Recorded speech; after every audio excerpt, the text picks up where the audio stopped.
Mbotele Mpangi, Mbotele Zola Mpangi, c'est Nganio depuis Montréal.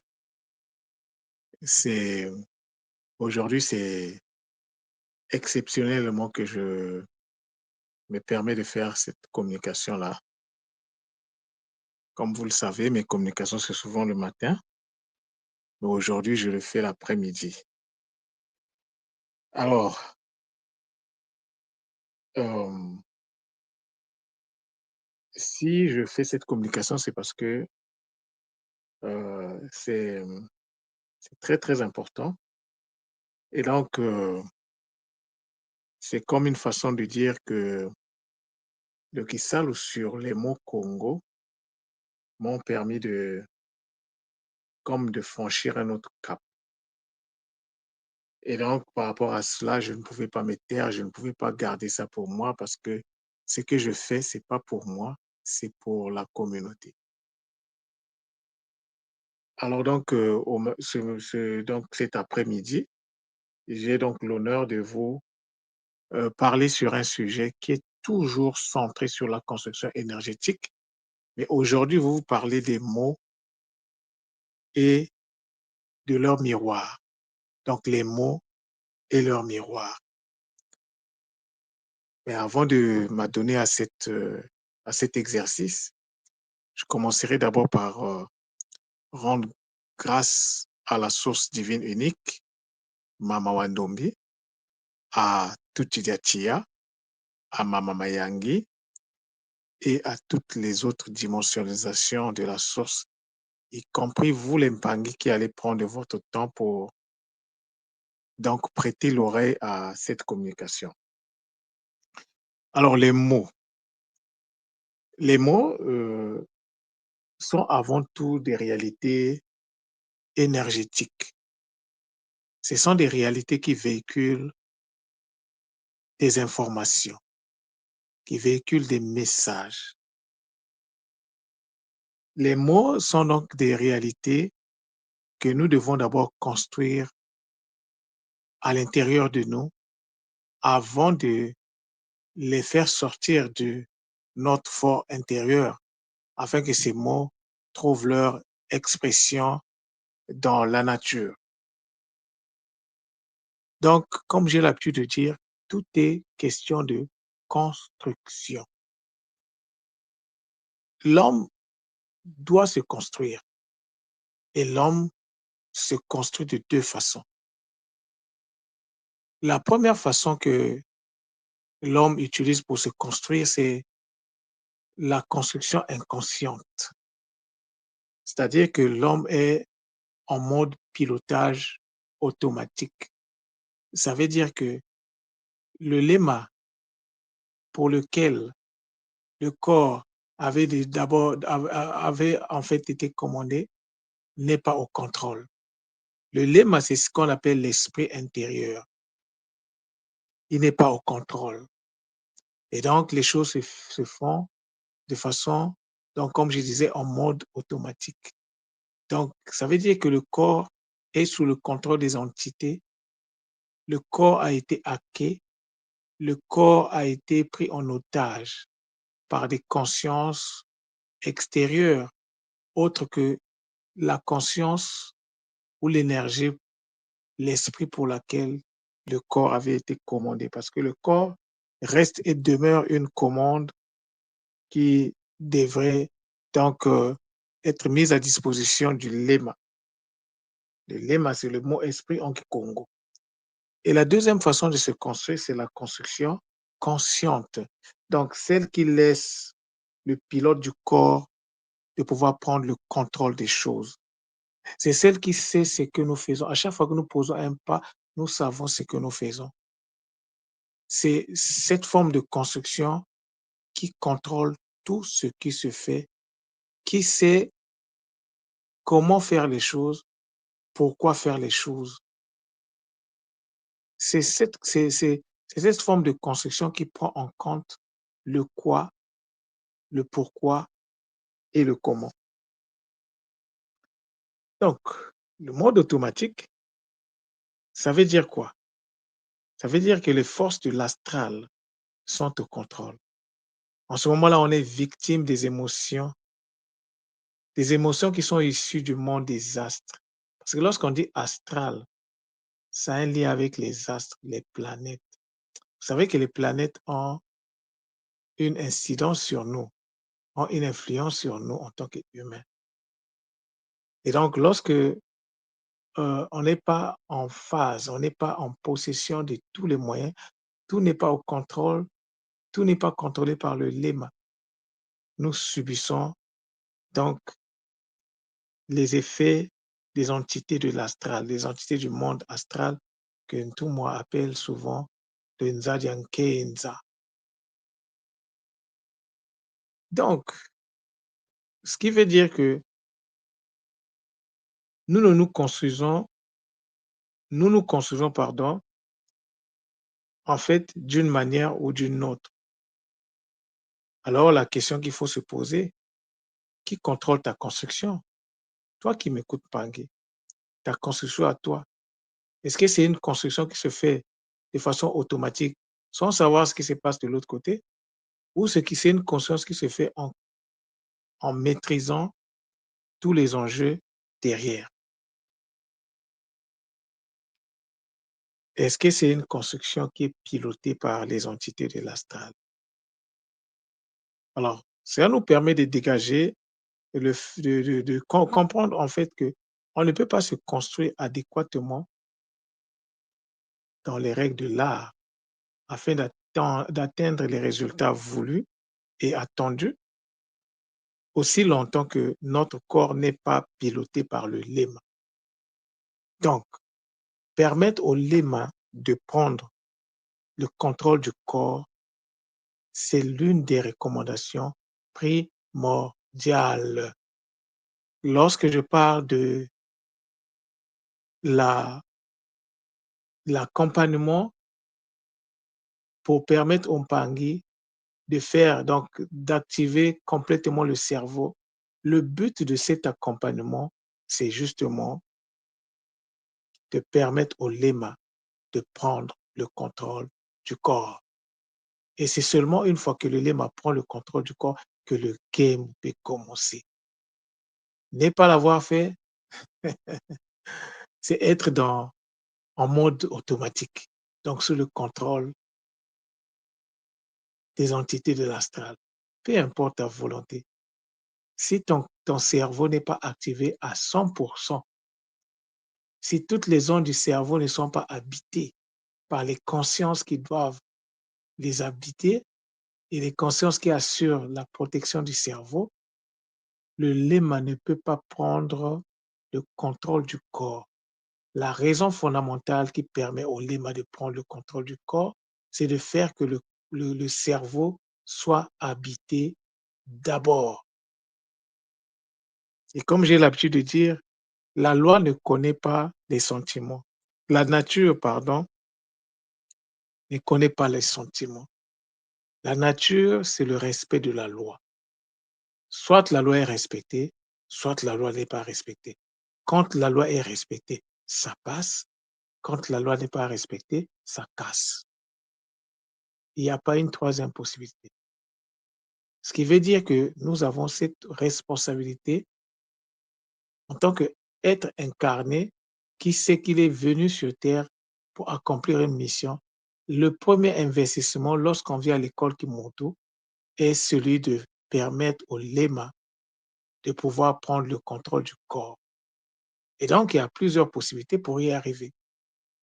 Si tu ne passes pas par la méthode Mbo, si tu ne passes pas par l'accompagnement, donc qui est une mesure exceptionnelle, je dirais transitoire, et je dirais que c'est comme un, comment je peux même dire ça? C'est-à-dire que tu ne peux pas prendre la méthode Mbo parce que c'est peut-être dur et il faut passer au travers, donc d'abord débourser, investir financièrement, mais encore, il faut avoir la volonté d'aller écouter les cours.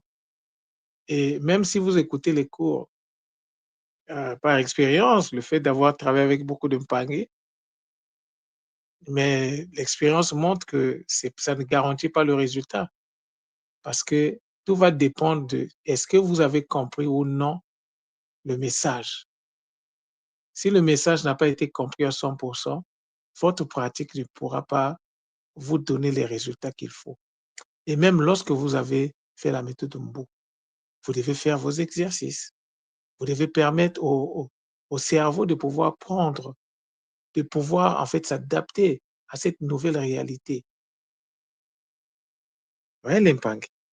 Donc, la construction du corps demande 2 choses. Ça demande de disposer des capacités, mais ça demande aussi de disposer les miroirs de ces capacités. En fait, c'est là où mon sujet commence. Je vais vous prendre le mot nga. Nga, c'est un mot que nous connaissons tous à l'école Kimuntu. Et ce mot veut dire, donc, renvoie à la maîtrise. Donc, on ne peut pas avoir la maîtrise, le nga, si le nga n'enfonte pas d'abord un autre nga. Qu'est-ce que cela veut dire? Si le nga ne se transmute pas d'abord en ngu, nous pouvons monter, nous pouvons descendre. La maîtrise sera une vue de l'esprit, c'est-à-dire que ça sera de la théorie. C'est-à-dire que ça ne sera pas quelque chose qu'on peut constater. Alors donc, nga, c'est un corps qu'il faut construire. Mais pour construire ce corps, il faut d'abord enfanter un autre nga, ce qui va vous donner le statut de ngu. Et donc, quand tu vas combiner nga avec ngu, ça te donne le ngangu. Et le ngangu, c'est donc la maîtrise de la capacité d'enfanter. La maîtrise nga qui te donne la capacité d'enfanter ngu. Et ngangu, c'est ce que nous appelons par l'intelligence multidimensionnelle, c'est-à-dire une intelligence qui prend en compte tous les aspects des 15 dimensions de notre réalité, de l'infiniment petit à l'infiniment grand. Mais avoir le ngango, ça ne suffit pas. Le ngango, pour être opérationnel, a besoin de son double. Et le double du ngango, c'est le ngunga. Le ngunga qui est donc la capacité d'enfanter le nga. Je vous l'ai dit, ceux qui ont l'habitude de suivre mes communications, je dirais quotidiennes. À un certain moment, je vous parlais donc que tout arrive par la voie du Bouddha. Rien ne peut exister s'il ne passe par le processus de l'enfantement.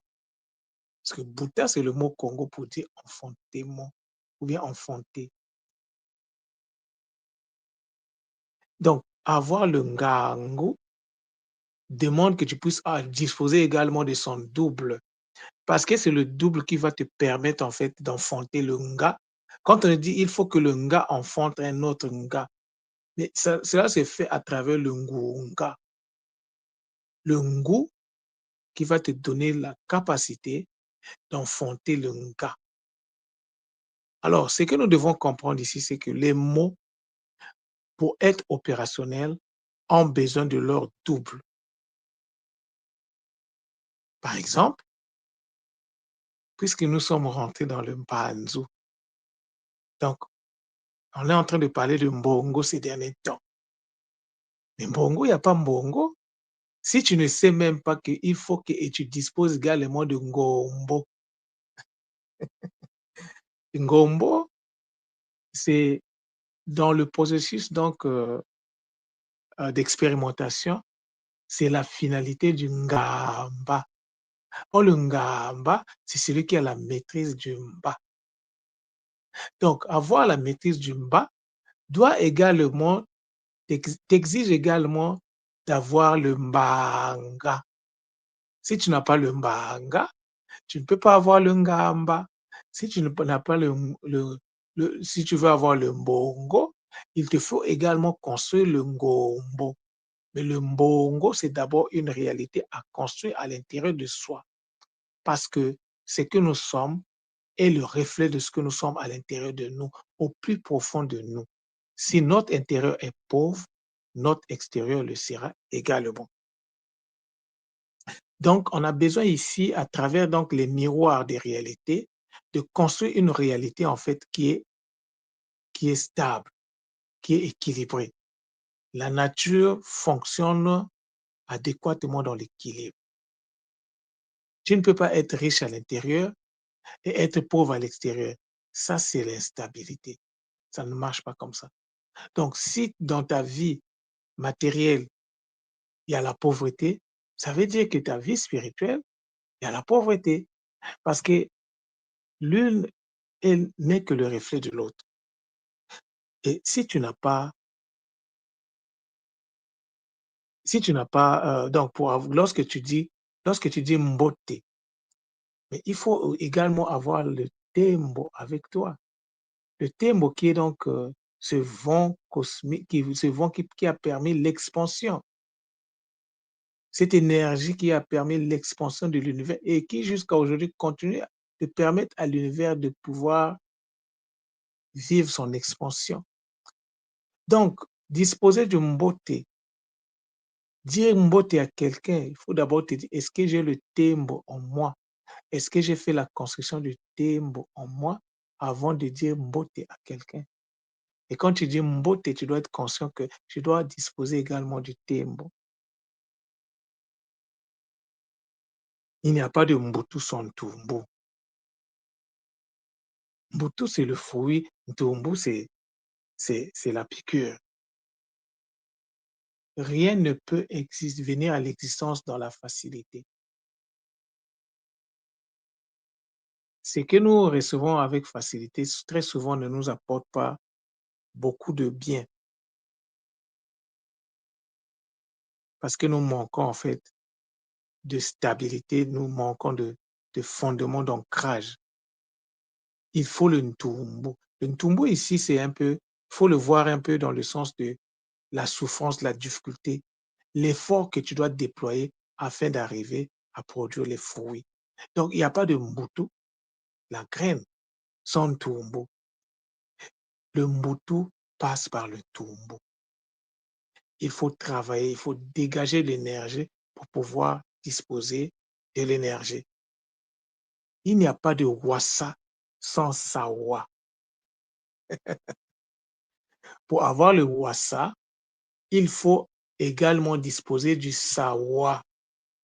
Qu'est-ce que ce mot veut dire? Je les avais déjà traités dans les cours du Kikongo Impagne. Donc moi ici, je vais me focaliser à la réalité. Donc je vais me focaliser en parlant des mots et du fait qu'il est indispensable de disposer également de leur miroir. Donc la réalité miroir a un but fondamental, l'établissement de l'équilibre interne et l'équilibre externe. Il faut de la gémellité. Je parle des jumeaux. Lorsque nous faisons les choses, tu as fait une chose. Est-ce que tu as également son jumeau? Le cœur, par exemple, c'est un organe en fait jumeau qui est constitué de deux parties. Il y a le cœur gauche et le cœur droit. C'est la même réalité que le cerveau. Il y a le cerveau, il y a l'hémisphère gauche, qu'on peut aussi appeler cerveau gauche, et il y a l'hémisphère droit, et ça donne donc la stabilité. La Terre, il y a deux hémisphères. Il y a donc à travers la loi donc le principe de miroir des mots, nous voyons ici la notion de la correspondance de toute idéatia qui donc émerge. Ce qui est en bas est comme ce qui est en haut. Ce qui est à l'intérieur est comme ce qui est à l'extérieur. Ce qui est manifesté est comme ce qui est caché. On peut exprimer cette loi de plusieurs façons. Alors, ce qui revient à dire que ce que nous manifestons à l'extérieur de nous est donc notre propre reflet. Nous sommes le reflet de notre construction intérieure. Ce que tu es, ce que nous sommes à l'instant T est le fruit de notre propre construction. Maintenant, puisque nous savons qu'il y a 2 types de construction, la nature s'en fout si tu étais en mode automatique ou en mode, pilote. C'est-à-dire que le pilotage, conscient ou pilotage automatique. La nature s'en fout de ça. La nature te pose la question: «Est-ce que tu t'es construit? Oui ou non?» Si c'est oui, tu passes, si c'est non, tu casses, tu reviens. Il y aura d'autres occasions pour revenir sur donc sur Mamantoto, pour se purifier encore. Alors, nous avons donc la responsabilité de choisir quel mode de construction nous voulons. Est-ce que nous voulons la construction inconsciente ou bien est-ce que nous voulons la construction sous contrôle du lema, avec le lema qui prend le contrôle et commande? Nous avons donc le choix, à nous de choisir. Après, il faut assumer nos choix. Parce que l'Impangi, ça n'a jamais été la faute des autres. Nous sommes notre propre boulanger. Nous sommes notre propre boulanger, le boulanger de notre vie. La nature ne connaît que la loi. La loi, soit tu la respectes, soit tu ne la respectes pas. Alors l'Impangi, je me suis acquitté d'un devoir. C'est sûr que ce que je vous ai dit, ce n'est qu'une communication superficielle de ce que je suis en train de faire comme travail au niveau du Kikongo. C'est-à-dire que, quand je vous parle, par exemple, des je suis en train de travailler sur je vais vous le dire, je suis en train de travailler sur le mot Kalunga et c'est donc le mot Kalunga qui me fait comprendre, qui me fait prendre conscience, de façon consciente,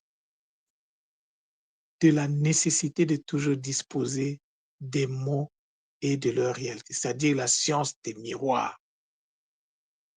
C'est le mot Kalunga qui me l'a qui me l'a fait en fait, qui me l'a gravé, qui me l'a révélé de façon que je sois là en train de vous en parler, d'Impangué. Donc Kalunga, c'est un mot extraordinaire. Ntouma nous a fait le quoi, nous a parlé du quoi et du pourquoi de Kalunga. Mais moi, je vais vous parler en fait des mécanismes, des comment je peux le dire?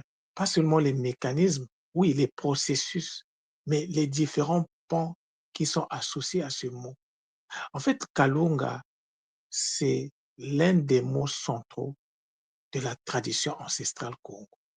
Si tu ne comprends pas Kalunga, tu ne comprendras rien de la tradition ancestrale Congo. Donc, je viens comme pour ajouter, pour montrer les processus, les passerelles qu'il y a derrière le mot Kalunga. Je vous assure, l'Impangue, si je prends en compte ce mot-là avec tous les mots associés, donc la famille des mots, c'est-à-dire tous les mots qui sont de la même famille que Kalunga, je pense que je ne finirai pas ma vie. euh, C'est-à-dire que le reste des jours que j'ai actuellement, en tenant compte de tous les paramètres, ne vont pas me permettre d'épuiser ce mot-là. C'est le point focal de la tradition ancestrale Congo. Tu ne comprends pas la place de Kalunga dans ta vie, la place de Kalunga dans la tradition, tu ne vas rien comprendre. Déjà que ce que tout le monde nous avait dit était magistral. Et moi, je prends le mot Kalunga, je le travaille d'une autre façon, de façon à faire sortir ce que ce mot a dans ses entrailles lorsqu'on parle des énergies, des processus, des mécanismes, des mécaniques. Mais c'est le bonheur, l'impact. C'est là où je me suis dit, mais comment je vais faire prendre conscience au Mpangé de ce que je suis en train de voir? J'ai dit, bon, certes, le travail que je fais dans le Kikongo est réservé aux Mpangé qui sont abonnés au cours du Kikongo. Mais Ce n'est pas une raison pour ne pas en toucher un mot aux autres Mpangue. Donc les Mpangue, la construction de n'importe quelle chose doit toujours se faire en deux. Le miroir doit toujours également être là. Les Mpangue, pour votre information, sachez que le chiffre 2 est le miroir du chiffre 5. Vous pouvez faire l'exercice. Vous écrivez un 2 avec les traits et vous écrivez un 5 avec les traits. Et prenez le 2, mettez-vous en face d'un miroir, regardez à l'intérieur. Vous allez voir le 2. Et si vous prenez le 5, vous allez voir si vous prenez le 5, vous allez voir le 2. Si vous mettez le 2, vous allez voir le 5. Le 5 est le miroir du 2. Et à la base donc de ces deux chiffres, une écriture était née dans les années 70 au Congo-Kinshasa et cette écriture avait été appelée Mandombe. Tout le monde, une fois, on en a parlé. Mais qu'est-ce que nous faisons de cette écriture? Presque pas grand-chose. Presque pas grand-chose. Alors que ce sont des outils de travail mis à disposition de la communauté mélanoderme pour pouvoir s'en sortir. Les gens restent le plus dans l'aspect théorique. Oui, il y en a certains qui sont arrivés à créer des choses en mettant en pratique le mandombe. Parce que c'est de ça qu'il s'agit, l'Mpangue. Donc, il ne s'agit pas seulement de faire des méditations sur Mbongo. Avant de faire les méditations sur Mbongo, il faut d'abord s'employer à construire Mbongo en soi, énergétiquement au plus profond de soi. Et après, il faut également être conscient que Ngombo ne peut pas exister, Mbongo ne peut pas exister sans Ngombo. Donc, Ngombo doit également être construit. Mais comment se fait la construction de ces réalités? Si vous ne rentrez pas dans la vocalisation sacrée, dans le Kimpova, vous ne pouvez pas faire la construction. Votre construction ne se fera jamais. Je le répète, pour se construire, il faut accéder au mystère du Kimpova. Chaque chose à sa place. On ne change pas les choses. On ne fait pas on ne remplace pas une chose par une autre. Non. Chaque chose à sa place. Tu ne respectes pas cette loi, la loi va t'oublier le jour où ta conscience sera emmenée à, en fait, à se, comment je peux me dire ça, à se justifier devant elle-même, devant Galofo. Le jour où tu seras devant le film de ta vie, c'est ce jour-là que tu vas comprendre, oh, c'est qu'Nganio disait, mais c'est ça qu'il fallait comprendre. Tu ne te construis pas sur la base seulement de faire des méditations tout le jour. Tu ne te construis pas parce que tu as lu 5000 livres par jour. Oui, c'est bien la lecture. Il y a une raison d'être. La lecture facilite la connexion synaptique. Ça te permet d'avoir plusieurs connexions au niveau du cerveau. Ça, c'est l'un des buts de la lecture. Les méditations ont leur place. Assister donc s'engager dans l'initiation à sa place parce que tu as besoin de connexions. Il faut que tu t'engages dans l'initiation pour que tu puisses avoir des connexions. Et une fois que tu as les connexions, tu fais quoi? C'est des sceaux que tu reçois. L'initiation te donne des sceaux. Mais les sceaux, ça peut se briser. Les sceaux, il faut les renforcer. Les faux, il faut les permettre de grandir. Le sceau, c'est comme une graine. Mais la graine, quand tu la mets en terre, Après, dès que la plante pousse, il faut en prendre soin. Mais tu vas faire ça comment? Si tu ne sais même pas que la plante, il faut l'arroser tout le jour. Il faut veiller, il faut protéger la plante. C'est ce qu'on appelle la construction. Protéger une plante, c'est participer à sa construction, la construction énergétique de l'épargne. Toi qui m'écoutes, où est-ce que tu en es avec ta construction?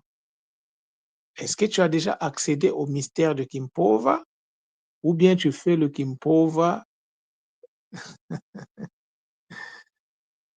donc tu es en mode pilotage automatique et tu fais le Kimpova? Ça va pas marcher, m'panne. Il faut que tu accèdes à ce mystère-là. C'est un mystère. Nous sommes entourés de mystères, mais le but d'un mystère, c'est d'être démystifié, c'est-à-dire d'être expliqué.